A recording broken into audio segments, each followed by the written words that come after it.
Assalamualaikum warahmatullahi wabarakatuh. Perkenalkan, nama saya Tika Marani, 1610533002.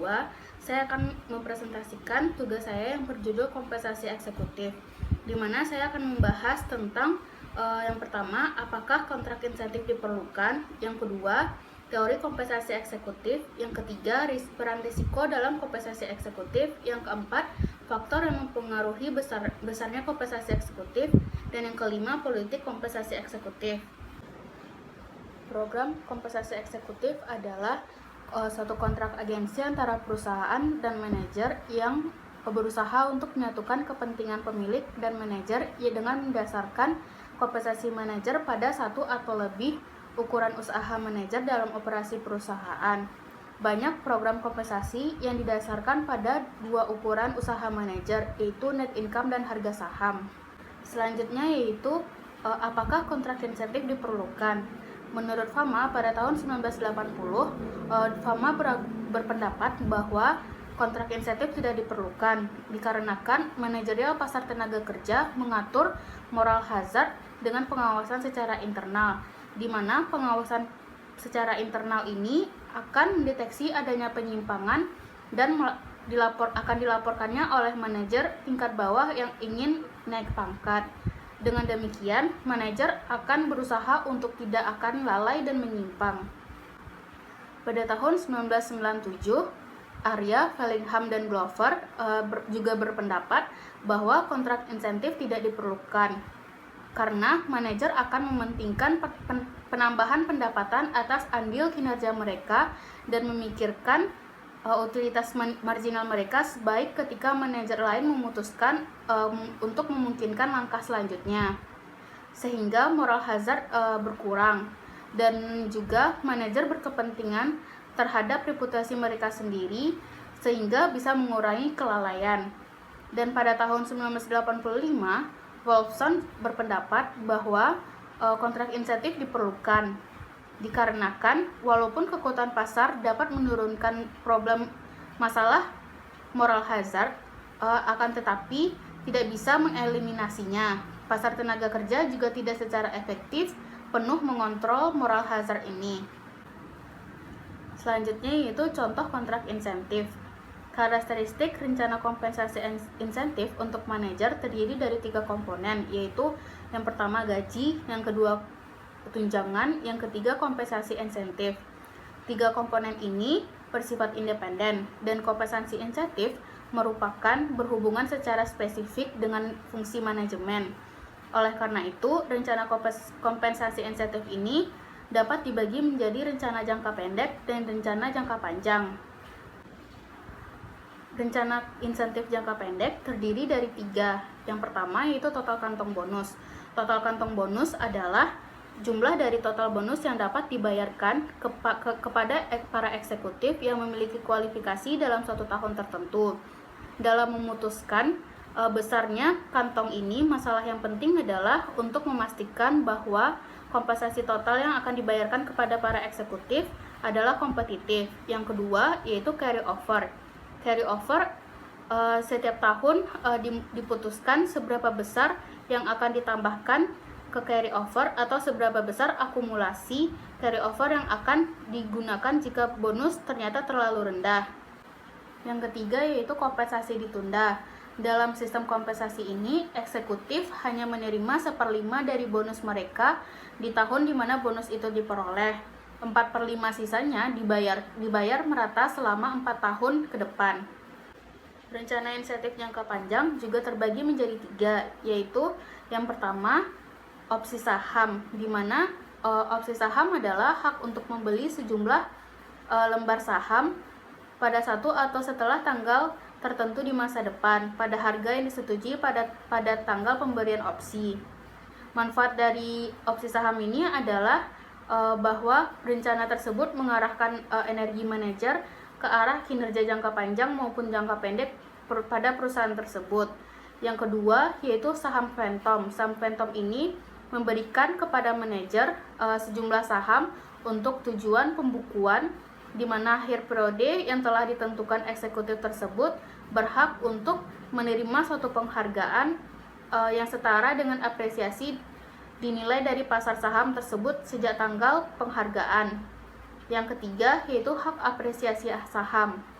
Hak apresiasi saham adalah suatu hak untuk menerima pembayaran uang tunai berdasarkan peningkatan dalam nilai saham dari saat pemberian hak penghargaan sampai suatu tanggal tertentu di masa depan. Selanjutnya yaitu teori kompensasi eksekutif. Teori kompensasi eksekutif menyiratkan bahwa ada beberapa aspek yang perlu dipertimbangkan ketika membangun rencana kompensasi, yaitu efisiensi, harga saham dengan net income, biaya agensi, sudut pandang, keputusan, dan risiko. Sebuah rencana kompensasi yang efisien akan menggambarkan terdapat hubungan yang positif antara usaha manajer dengan reward yang diterima dari rencana kompensasi. Suatu cara mengukur usaha manajer adalah dengan menggunakan net income. Selanjutnya yaitu peran risiko dalam kompensasi eksekutif.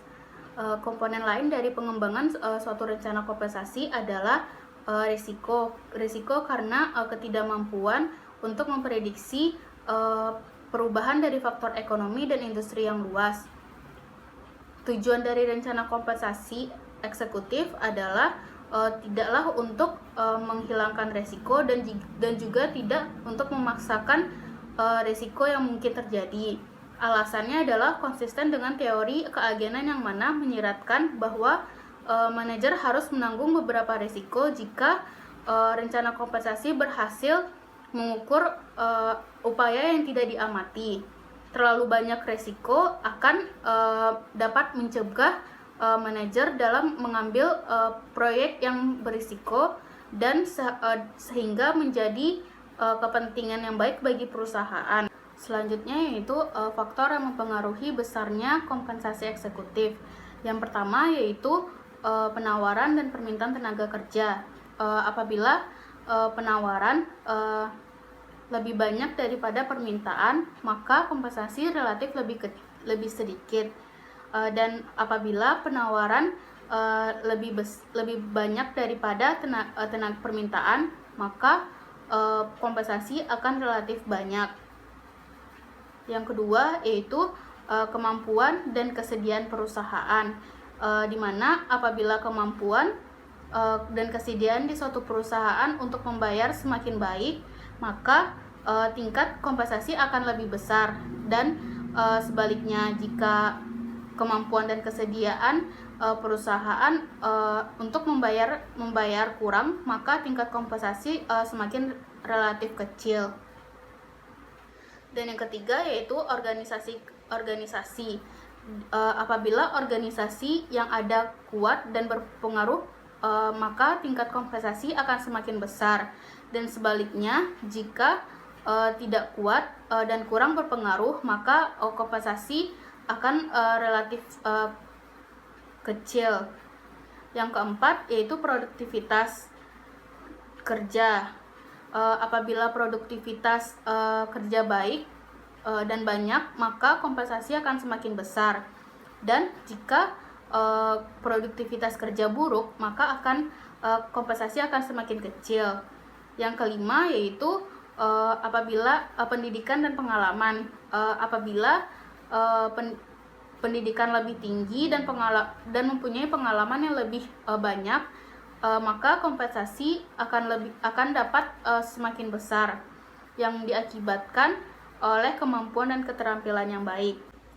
Baiklah, selanjutnya yaitu politik kompensasi eksekutif. Pada tahun 1990, Jensen dan Murphy melakukan penelitian untuk menentukan apakah CEO dibayar lebih atau tidak. Korelasi antara kinerja CEO dan kompensasi sangat rendah. Penjelasan GM ini adalah bahwa CEO tidak memiliki risiko yang melekat pada rencana kompensasi mereka untuk memotivasi perilakunya.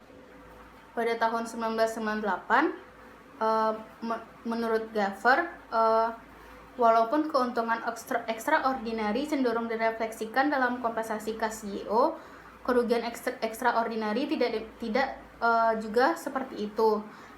Menurunkan kompensasi karena kerugian extraordinary memungkinkan risiko rendah pada manajer selama kerugian ekstraordinari ini dikarenakan menurunnya pasar bukan karena kelalaian dari manajer. Politik kompensasi eksekutif meningkat kurun waktu tahun 1990 hingga awal tahun 2000 dengan respek pada ESO. Selanjutnya adalah kekuatan teori kompensasi eksekutif.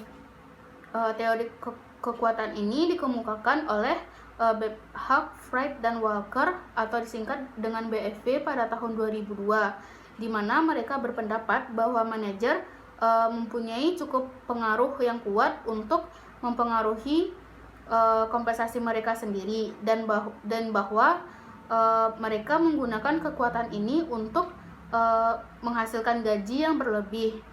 Manajer menerima lebih dari utilitas reservasi mereka, bertentangan dengan kekuatan pasar yang dapat mencegahnya. Selanjutnya adalah signifikansi sosial dari pasar tenaga kerja manajerial dengan baik. Dalam suatu ekonomi kapitalis, sebuah kinerja seorang manajer berdampingan dengan kesejahteraan sosial. Kesejahteraan ini akan meningkat hingga manajer melakukan kerja keras, yang artinya adalah akan membuat sebuah keputusan investasi modal yang baik dan akan menghasilkan produktivitas perusahaan yang tinggi. Pencapaian tujuan sosial yang diinginkan ini bisa terhambat, yang mana sejauh ukuran kinerja seorang manajer tidak sepenuhnya informatif. Baiklah, sekian dari hasil presentasi saya. Saya ucapkan terima kasih.